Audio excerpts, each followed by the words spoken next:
जब तुम क्रोध करते हो तो क्या कर रहे हो? क्रोध तुम्हारा एक दृष्टिकोण है। क्रोध तुम्हारा ऐसा दृष्टिकोण है जो तुमसे कहता है जो नहीं होना चाहिए था वो हुआ है। किसी ने कुछ कहा, क्रोध का अर्थ है तुम ये कहते हो कि नहीं, ये कहना चाहिए था। तुम्हारी कुछ और अपेक्षा थी। क्रोध के पीछे अपेक्षा छिपी है। अगर एक कुत्ता आके भौंक जाए तो तुम नाराज नहीं होते, क्योंकि जानते हो कुत्ता है, भौंकेगा। लेकिन आदमी आके भौंक जाए तो तुम नाराज हो जाते। आदमी है तो तुम्हारी बड़ी अपेक्षा थी। क्षमा का अर्थ है तुम्हारी कोई अपेक्षा नहीं। जो दूसरा कर रहा है वही कर सकता था, इसलिए कर रहा है। जो गाली दे सकता था गाली दे रहा है, जो गीत गा सकता था गीत गा रहा है। क्षमा एक दृष्टिकोण है। क्षमा का यह अर्थ है कि हमारी कोई अपेक्षा नहीं। हम हैं कौन जो तुमसे अपेक्षा करें? मैं हूं कौन जो तुमसे अपेक्षा करूं कि तुम ऐसा व्यवहार करो तो ठीक, ऐसा न करोगे तो मैं क्रोधित हो जाऊंगा। एक ज़ैन फकीर राह से गुजर रहा था, एक आदमी आकर उसको लठ मार दिया। घबराहट में वो आदमी भागने को था, उसकी लकड़ी भी हाथ से छूट गई। तो उस फकीर ने लकड़ी उठाकर उसको दे दी कि भाई लकड़ी तो ले जा। फकीर के साथ एक युवक चल रहा था। उसने कहा, ये माजरा क्या है? इस आदमी ने तुम्हें चोट पहुंचाई, तुम उल्टे उसकी लकड़ी उसको उठा के दे रहे हो, तुम कुछ कहे ही नहीं। उसने कहा, कहना क्या है? रास्ते से गुजर रहा हूं और एक वृक्ष से शाखा गिर पड़े और मेरा सिर तोड़ दे तो क्या कहूंगा? कुछ भी नहीं कहूंगा। वो क्या करने की बात, संयोग की बात है कि वृक्ष की शाखा टूटने को थी और हम गुजरते थे। हो गया मिलन आकस्मिक। अब कहना क्या है? इस आदमी को मारना था किसी को, हम मिल गए। वृक्ष की शाखा टूटी, समय पर सिर पर पड़ गई। इससे कहना क्या है?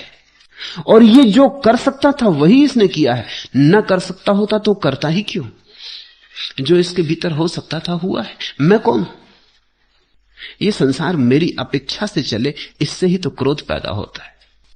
जिसको तुमने अपनी अपेक्षा से चलाना चाहा उसी पे क्रोध होता है। इसलिए जिनसे तुम्हारी जितनी ज्यादा अपेक्षा होती उनसे तुम्हारा उतना ही क्रोध होता है। पत्नी पति पर आग बबूला हो जाती, हर किसी पे नहीं होती।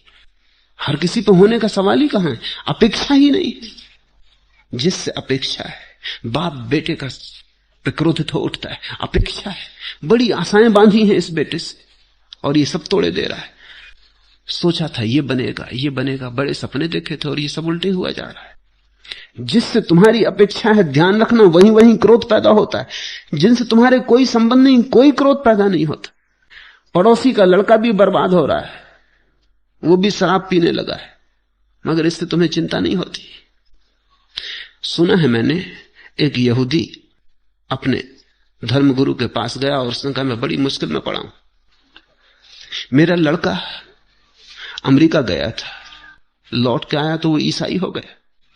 मेरा लड़का और ईसाई, और हम परंपरा से बड़े रूढ़िवादी यहूदी, ये बर्दाश्त नहीं हो रहा, आत्महत्या करने का मन होता है। धर्मगुरु ने कहा, बहुत चिंता ना करो, मेरी तो सुनो, तुम्हारा तो एक लड़का हो गया, कोई बात नहीं, फिर तुम कोई धर्मगुरु नहीं, मैं धर्मगुरु हूं। मेरे लड़के के साथ भी हुआ, वो भी अमेरिका गया, वहां से बिगड़ के आ गया, वो भी ईसाई हो गया, और मैं धर्मगुरु, तो कम से कम मेरा लड़का तो होना ही नहीं चाहिए। तुम दोनों ने कहा, आप क्या करो? उन्होंने कहा, हम परमात्मा से प्रार्थना करो, और क्या कर सकते। दोनों ने प्रार्थना की, जाके सिनगाग में कहे, प्रभु ये क्या दिखला रहे हो? मेरा लड़का, मैं प्राचीन परंपरा से यहूदी हूं, मेरा लड़का ईसाई हो गया। दूसरे ने कहा, मैं धर्मगुरु हूं, तुम्हारा प्रतिनिधि हूं इस पृथ्वी पर, कम से कम मेरा तो कुछ ख्याल रखते। मेरा लड़का भी ईसाई हो गया। और कहते हैं ऊपर से आवाज आए कि तुम बकवास क्या कर रहे हो, मेरी तो सोचो। मेरा लड़का ईसा मसीह भेजा था, वो भी अपनी अपनी अपेक्षाएं, और मैं ईश्वर हूं, तुम तो धर्मगुरु ही हो। जहां अपेक्षा वहां क्रोध है। क्षमा का अर्थ है तुमने अपेक्षा छोड़ दी। तुम हो कौन?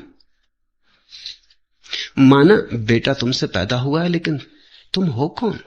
तुम एक रास्ते थे जिससे बेटा आया, तुमने जगह दी आने की। तुमने बेटा बनाया थोड़ी है, बनाने वाला कोई और है। तुम तो केवल माध्यम थे, निमित्त थे। तुम निर्णायक थोड़ी हो, जो हो जाए। अपेक्षा शून्य व्यक्ति स्वीकार कर लेता, उसी स्वीकार में क्षमा है। अब इसे समझना, साधारणतः धर्मगुरु तुम्हें समझाते हैं कुछ ऐसी बात समझाते हैं जिससे लगता है क्षमा क्रोध के उल्टी है। वैसा समझाते हैं कि तुम क्रोध मत करो, क्षमा कर दो इस आदमी को, इसने पाप किया, क्रोध मत करो, क्षमा कर दो। लेकिन मानते वो भी हैं कि इसने पाप किया, नहीं तो क्षमा क्या खाक करोगे? जब इसने कुछ गलती ही नहीं की तो क्षमा क्या करना है? क्षमा तो गलत हो गया तभी की जाती है।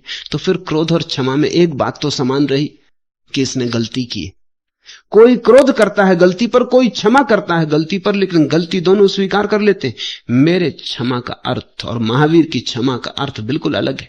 महावीर जब कहते हैं क्षमा करो तो वो इतना ही कह रहे हैं, समझो कि तुम हो कौन गलती और सही का निर्णय करने वाले। अपेक्षा मत करो और क्षमा आ जाएगी। क्षमा क्रोध के विपरीत नहीं है, क्षमा क्रोध का अभाव है। इसलिए क्षमा करनी नहीं पड़ती, अपेक्षा के गिरते ही हो जाती है। क्षमा से क्रोध का हनन करें, नम्रता से मान को जीते। नम्रता का क्या अर्थ है? अपनी स्थिति को जानना। यह कोई साधना नहीं है, सिर्फ अपने तथ्य को पहचानना। क्या है मेरी स्थिति? सांसों में अटका हूं, सांस बंद हो गई, समाप्त हो जाऊंगा। स्थिति क्या है? आज हूं, कल नहीं हो जाऊंगा। अभी जमीन पे चल रहा हूं, कल जमीन मेरे ऊपर होगी। अभी सबके सिर पे बैठने की कोशिश की है, कल इन्हीं के चरण मेरे ऊपर पड़ेंगे। नम्रता का अर्थ है अपनी वास्तविक स्थिति को जानना कि हमारा होना ही क्या है। अहंकार किस बलबूते पर, अपने को मैं कहना भी किस बलबूते पर। एक तरंग है, आई गई। नम्रता से मान को जीते, ऋजुता से माया को। ऋजुता का अर्थ है सरलता, प्रामाणिकता, सीधा सादापन। तुम्हारे साधु भी तिरछे हैं, वो भी ऋजु नहीं। ऋजुता का तो अर्थ है बच्चे जैसा भोला भालापन। साधु तो तुम्हारे बहुत ऋजु हैं, बहुत उल्टे हैं, ऋजु नहीं है, ईर्ष्य तिरछे, बड़े जटिल। एक एक बात को गणित से कर रहे हैं। अगर उपवास रखा है तो हिसाब भी रखा है साथ में कि उपवास किया है, इस साल कितने उपवास किए, वो भी हिसाब है। ये परमात्मा के सामने पूरे खाते बही लेके मौजूद होंगे। इनकी जिंदगी में सरलता नहीं है, इनकी जिंदगी में बड़ा गणित है। अगर क्रोध छोड़ा है, माया मोह छोड़ा है, तो स्वर्ग पाने की आकांक्षा में छोड़ा है, लेकिन कुछ पाने की आकांक्षा है। ये छूटना सीधा साफ सरल नहीं है। ऋजुता बड़ा बहुमूल्य शब्द है, सीधी लकीर की तरह। दो बिंदुओं के बीच जो निकटतम दूरी है वो लकीर है। निकटतम अगर जरा लंबा किया तो ईर्ष्या तिरछा हो जाएगा। दो व्यक्तियों के बीच जो निकटतम दूरी है वो ऋजुता है। दो बिंदुओं के बीच जो निकटतम दूरी है वो लकीर, पंक्ति, रेखा है। जब कोई व्यक्ति तुमसे कुछ पूछता है तब तुम दो तरह का व्यवहार कर सकते हो। या तो ईर्ष्या तिरछे जाओ, गली कूचों से घूमो, सीधे ना जाओ, सीधी बात ना करो, चालबाजी चलो। कुछ कहना चाहते हो कुछ कहो, कुछ बताना चाहते हो कुछ बताओ। कहते हैं मुल्ला नसरुद्दीन बचपन से ही उल्टी खोपड़ी था। उल्टी खोपड़ी यानी उससे जो भी कहो वो उससे उल्टा करेगा। तो मां बाप समझ गए थे क्या करोगे, अब उल्टी खोपड़ी है। तो उसको वो वही कहते जो वो चाहते थे कि वो ना करे, और जो वो चाहते कि वो करे उससे उल्टा कहते। जैसे अगर उनको चाहिए कि वो चुप बैठे तो वो कहते बेटा जरा शोरगुल कर, तो वो चुप बैठ जाता। समझ गए एक दफे गणित, तो वो वैसे ही चलते। एक दिन बाप बेटे के साथ लौट रहा था, नदी पार कर रहे थे गधे पर। बीच नदी में बाप ने देखा कि बोरे बाईं तरफ झुके जा रहे हैं। नसरुद्दीन के गधे पर जो बोरे थे वो बाईं तरफ झुके जा रहे हैं। तब वो चाहता था कि बेटा उन्हें दाईं तरफ थोड़ा सरकाए, लेकिन वैसा कहो कि दाईं तरफ सरकाओ तो वो कभी सरकाएगा नहीं। तो उसने कहा बेटा बोरों को जरा बाईं तरफ सरका। बाईं तरफ वो खुद ही सरक रहे थे, मगर उस दिन चकित होकर बाप को बेटे ने उनको बाईं तरफ ही सरका दिया। सब बोरे नदी में गिर गए। बाप ने कहा तेरा व्यवहार आज कुछ संगत नहीं। उसने कहा 18 साल का हो गया, अब मैं भी समझने का तरकीब तो उल्टा ना करूंगा, अब तो तुम जो चाहते हो उसके उल्टा करूंगा। लेकिन बाप भी, आखिर नसरुद्दीन का बाप, उसने भी तरकीब निकाल ली। अब बात और भी तिरछी हो गई।